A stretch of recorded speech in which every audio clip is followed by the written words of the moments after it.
साहिल समुद्र पे खड़े, पीछे समुद्र बड़ा गुस्से में है, शायद उसकी बीवी ने उसको तंग किया है और वो गुस्सा कर रहा है। ये एक ज़रा तफन्नन बात की गई है, इसको ज़्यादा सीरियस नहीं लेना क्योंकि बीवियां फिर नाराज हो जाएंगी। अस्सलाम वालेकुम, मेरा नाम साकिब राठौर है और आप देख रहे हैं स्पेन टुडे उर्दू। मैं इस वक्त मौजूद हूँ बार्सिलोना में। बार्सिलोना के अंदर हो या स्पेन के किसी भी सूबे के अंदर, इस वक्त सिर्फ और सिर्फ इमिग्रेशन की खबरें गर्म हैं। लेकिन क्या ये इमिग्रेशन हमारे जो पाकिस्तानी हैं उनकी किस्मत को सुधार पाएगी? इससे पहले जितनी भी इमिग्रेशन हुई हैं वो उनका असर पाकिस्तानी कम्युनिटी के ऊपर क्या पड़ा? मेरे साथ मौजूद है, स्पेन के अंदर मुकीम है, आज़ाद कश्मीर से ताल्लुक है, कोटली से चौधरी ज़हीर आतिफ गुज़श्ता 29 साल से स्पेन के अंदर है।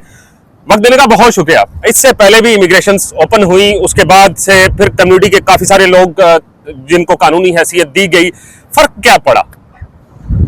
देखें जी, ये जो हमारे जितने भी जो लोग हमारे इधर आए रोजगार के सिलसिले में, यहाँ तशरीफ लाए, यहाँ पे आए, अपने काम किए, बिजनेस किए, मतलब उससे पहले तो अगर आपके पास एक पेपर वर्क का यहाँ का पेपर है ही नहीं है तो फिर आप क्या करेंगे?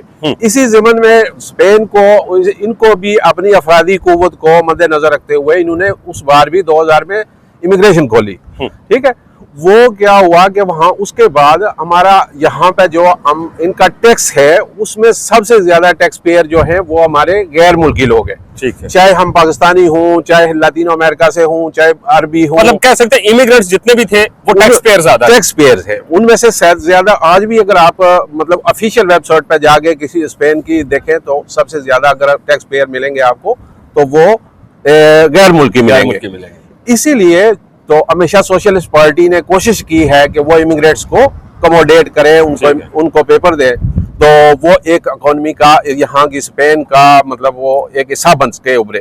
इकोनॉमी को बढ़ावा मिलता है इससे, इसी से तो बढ़ावा मिलता है। इसी वजह से उन्होंने मतलब आज हमारे देख लें पाकिस्तानी कितने बड़े बड़े बिजनेसमैन है, यहाँ पे किसी की 100 दुकानें हैं। अच्छा ज़हीर साहब, जो 2000 में इमिग्रेशन ओपन हुई थी और जो अब हुई है, इन दोनों इमिग्रेशन के अंदर फर्क क्या है?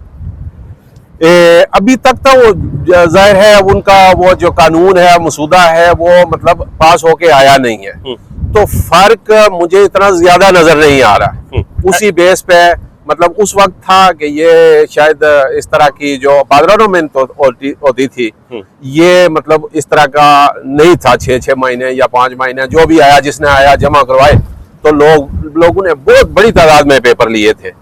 तो इंशाल्लाह इस बार भी हमारे जितने भी डे आने वाले जो आए हुए हैं लोग, जो 5 महीने से आए हुए हैं, 6 महीने से आए हुए हैं, वो इंशाल्लाह उनको सबको पेपर मिलेंगे। अच्छा, अब एक और जो पाकिस्तानियों के ज़हन के अंदर सवाल है कि ये जो 5 लाख से ज्यादा तारकीन वतन है, इनको कानूनी हैसियत तो दे दी जाएगी, लेकिन उसमें पाकिस्तानी भी 24 से 25 हजार की तादाद कमोबेश बताई जा रही है कि इतने लोग हैं। जी जी। तो अब सवाल ये पैदा होता है कि क्या इनको जो जॉब कॉन्ट्रैक्ट है, जिसको आल्ता कहते हैं, क्या वो इन 5 लाख लोगों को मिलेगा या कैसे मिलेगा? क्योंकि इतनी जॉब जो मार्केट है वो कम है। नहीं, ये तो फिर उन्होंने तो जो देखा है, जो गवर्नमेंट का, उनको तो फायदा इसी वजह से कि ये बंदे आल्ता इनका चले। ठीक है, फिर दूसरी साइड पे जो बंदा लीगल होगा उसका भी यही होगा कि उसका आल्ता चलेगा तो नेक्स्ट कार्ड उसका रिन्यू होगा। ठीक है, इसीलिए उनको मतलब जोर लगा के काम ढूंढना पड़ेगा। तो ऐसा नहीं है कि यहाँ पे मतलब हम बार्सिलोना की बात कर रहे हैं, जॉब अपॉर्चुनिटीज कम है, लेकिन अगर आप निकल जाए खेतों वाली साइड पे, वैलेंसिया साइड पे निकल जाते हैं, या मतलब कंट्री साइड जितना भी है वहाँ पे जॉब्स की बहुत अपॉर्चुनिटीज है।